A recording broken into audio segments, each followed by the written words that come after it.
भारत में बहुत सारे शिव जी के मंदिर है और हर जगह लाखों लोग 5 रुपए का भी अगर दूध चढ़ा रहे हैं तो 5 लाख रुपए का दूध नदी नालों में बह जा रहा है। तो अगर उस चीज़ को गरीबों में बांट दिया जाए, उस पैसे का अगर किसी अच्छे काम में अगर लगा दिया जाए तो वो ये वेस्ट होने से अच्छा है, मुझे ऐसा लगता है। आपका क्या राय? आपने ये बात जो बोली है ये आपने पिक्चर देख कर बोली है, एक हाँ। पिक्चर बनी है इस पे, यस। है ना?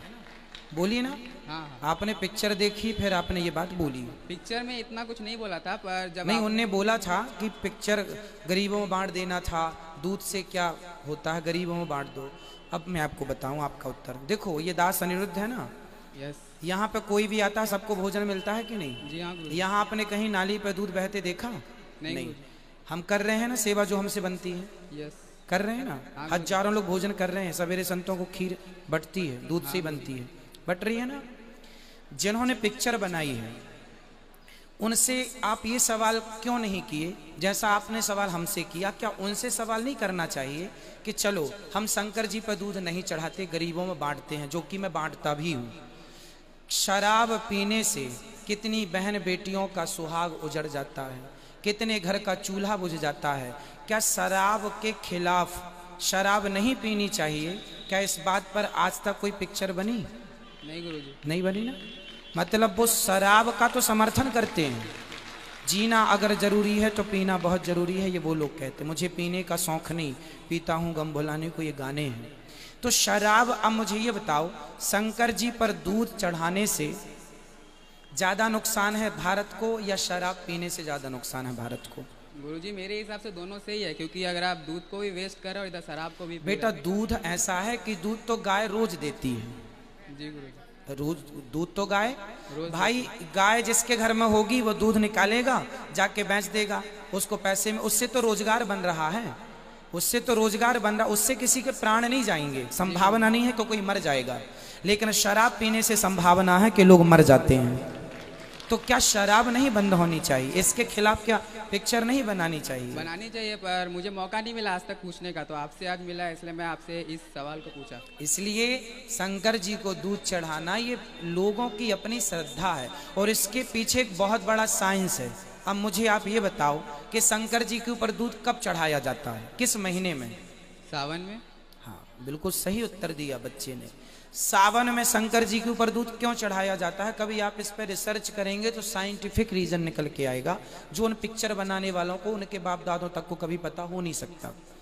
साइंटिफिक रीजन ये है कि सावन के महीने में जब पानी, पहला पानी गिरता है ना, तो आपकी दादी अम्मा माँ जरूर कहती है बेटा पहला पानी है उसमें मत नहाना, क्योंकि वो पानी जहरीला है, क्योंकि सारा पॉल्यूशन ऊपर है, वो पानी पहला लेके नीचे आता है तो सारा प्रदूषण उसमें घुल जाता है।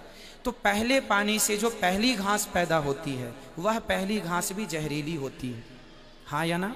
यस। तो पहली घास खा करके जो गाय दूध देती है उस दूध को बहाने का कहा गया है, उसे बच्चों को ना पिलाओ, उसे ना पियो, क्योंकि वो बैक्टीरिया दूध में आ सकते हैं, इसलिए उसे शंकर जी जहर पीने वाले हैं, शंकर जी जहर पिए हैं, तो ये जहर शंकर जी पे चढ़ाया जाए, इसलिए वो दूध बहाने का कहा जाता है कि पिया ना जाए। और पहले दूध ज्यादा होता था, है ना, सावन का पहली घास का दूध नहीं पीते थे क्योंकि वो ठीक नहीं होता था स्वास्थ्य के लिए, तो वो परंपरा बन गई।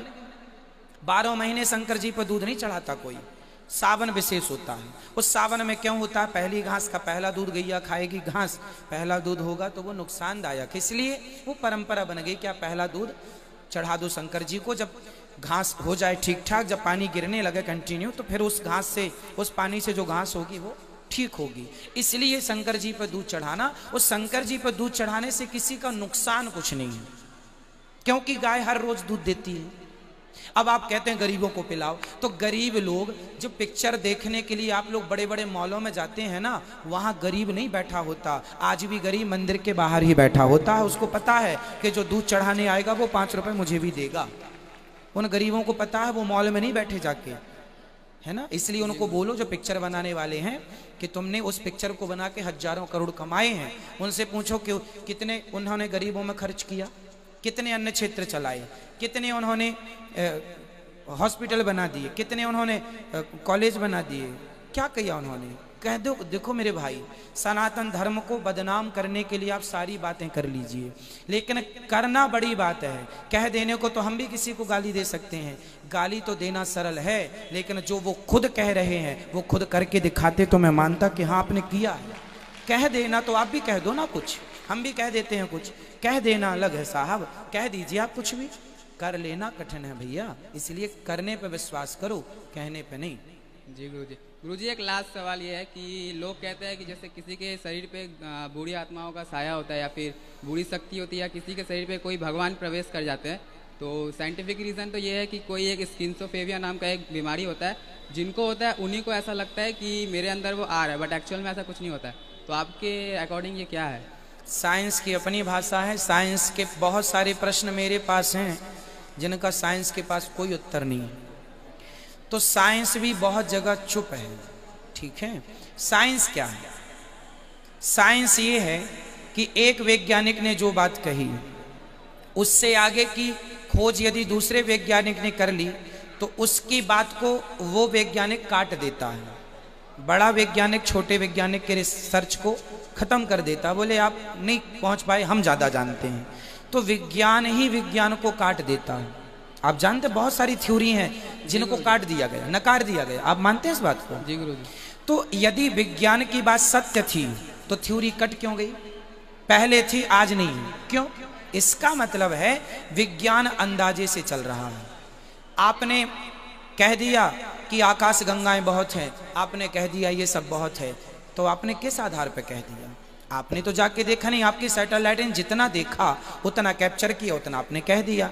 आपके कैप्चर करने से बहुत बड़ा गैलेक्सी है, समुद्र की गहराई उतनी नहीं है जितनी हम सुनते हैं, उससे ज्यादा है। वहां तक वो सॉफ्टवेयर पहुंचा ही नहीं, वो चीज पहुंची ही नहीं, ब्लास्ट हो जाती है, इतना दबाव है नीचे। तो जितना आपने नापा है उतना आपने बताया, जबकि उससे ज्यादा गहरा है समुद्र जितना हम जानते हैं। उसी तरह साइंस तो अपने में भी श्योर नहीं है, कंफर्म नहीं है, इसलिए साइंस की बातें हम आध्यात्म से ना जोड़ें, पर फिर भी आपने जोड़ी है तो मैं उत्तर देता हूं। रही भूत प्रेतों की बात, यदि भूत, अब बताओ पृथ्वी से सूर्य की दूरी कितनी है? नहीं पता। 14 अरब किलोमीटर लगभग, ऐसा साइंस कहता है, हम नहीं। ये बात साइंस ने कहा है। अभी एक साइंस ने कहा, कोई दूसरा वैज्ञानिक आएगा वो और सर्च करेगा, हो सकता और बदल दे दलीलें, नहीं जी इतना नहीं इतना है। लेकिन तुलसीदास जी ने कहा, युग सहस्त्र योजन पर भानु लील्योताहि मधुर फल जानू। जो बार बार बदल जाता है ना वो झूठ होता है, जो कभी ना बदले वही सत्य होता है। और हमारे शास्त्र जो कहते हैं वो कभी बदलते नहीं है, इसलिए सत्य है। हनुमान चालीसा में लिखा है, भूत पिशाच निकट नहीं आवे, महावीर जब नाम सुना। यदि लिखा है तो फिर है इसलिए लिखा है, नहीं तो तुलसीदास जी ना लिखते। अब आप कहेंगे मैं भूत प्रेत नहीं मानता, यदि भूत प्रेत आप नहीं मानेंगे तो हनुमान चालीसा की लिखी ये बात कि भूत पिशाच क्यों लिखा? फिर तुलसीदास जी जानते हैं ना पृथ्वी से सूर्य की दूरी, तो सबसे पहले वैज्ञानिक तो तुलसीदास जी हो गए जब इनके बाप दादे पैदा नहीं हुए थे। तो फिर जब वो बता रहे हैं तो भाई किसी आधार पर कह रहे होंगे, है ना? इसलिए शास्त्र कहते हैं कि भूत प्रेत होते हैं, जो गलत काम करता है वो भूत बनता है, पर भागवत सुनने से, अच्छे काम करने से उसकी सदगति हो जाती है। धुंधकारी भूत बना था, भागवत सुन के उसकी सदगति हुई, ये बात लिखी है, तो जो लिखा है मानना पड़ेगा। आज भी भूत प्रेत, आप कभी मेहंदीपुर बालाजी चले जाइए, ढेर सारे आदमी आपको रेंगते मिल जाएंगे, उल्टा सीधा लौटते मिल जाएंगे जिनको भूत लगे हैं, है ना? तो आप जाएंगे तो आप चाहेंगे कि हमें भी लगे, तो उनसे मांग लीजिए, आपको भी लग जाएगा। धन्यवाद गुरुजी। तो ये सब चीजें हैं इसलिए लगते हैं। जल्दी बोल।